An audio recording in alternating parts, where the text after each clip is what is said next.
Imagine waking up one morning and the most powerful country on earth can't pay its bills. No social security, no military salaries, no Medicare. Gone. Overnight. Stock markets free fall. Interest rates explode. Your mortgage doubles. Your savings evaporate.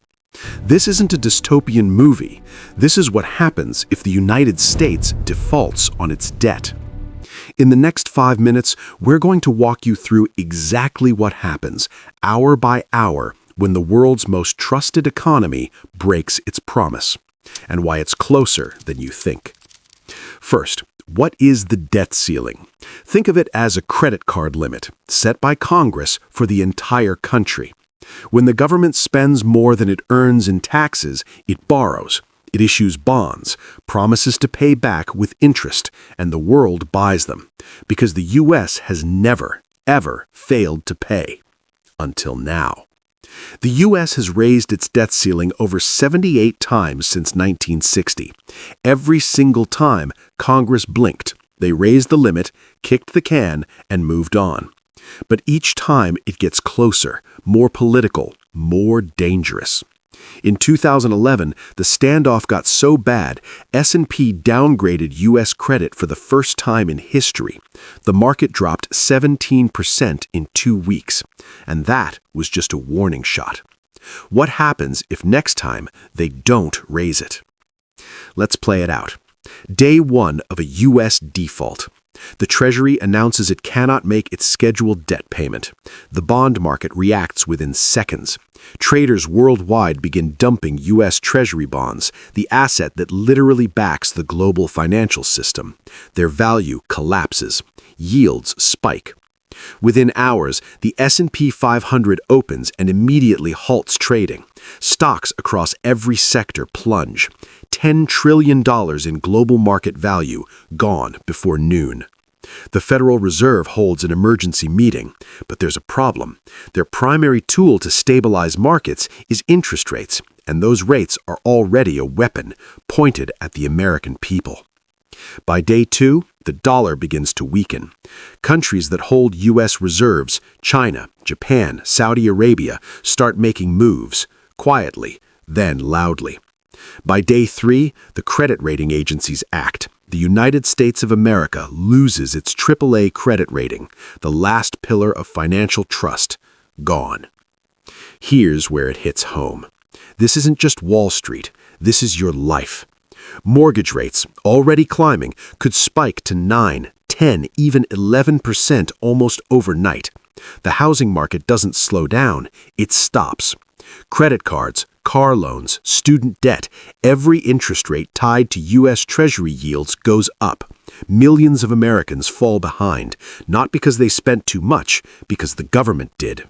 Social Security payments delayed or stopped. 50 million Americans over 65 suddenly have no income. Veterans' benefits frozen, federal workers unpaid. And your retirement account, your 401k?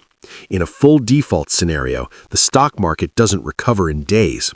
History suggests it could take years. Decades of savings erased in weeks. This is the contagion. It doesn't stay in Washington. It moves down every street in America. Chapter 4. The Global Earthquake.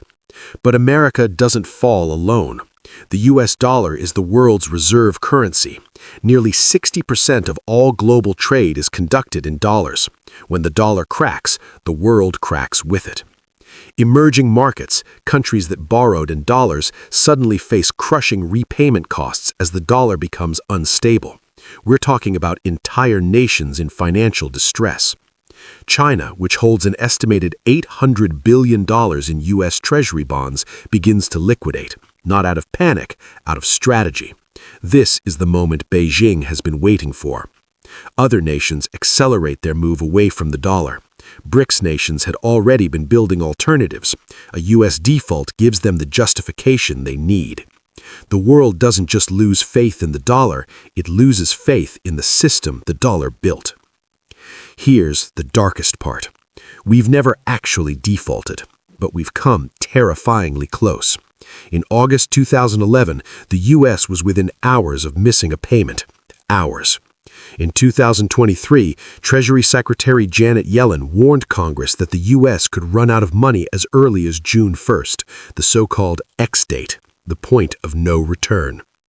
They raised the ceiling again. Crisis averted. But the debt didn't go anywhere. It grew. The U.S. now adds roughly $1 trillion in new debt every 100 days. So the question isn't whether this conversation will happen again. The question is, next time, will someone blink?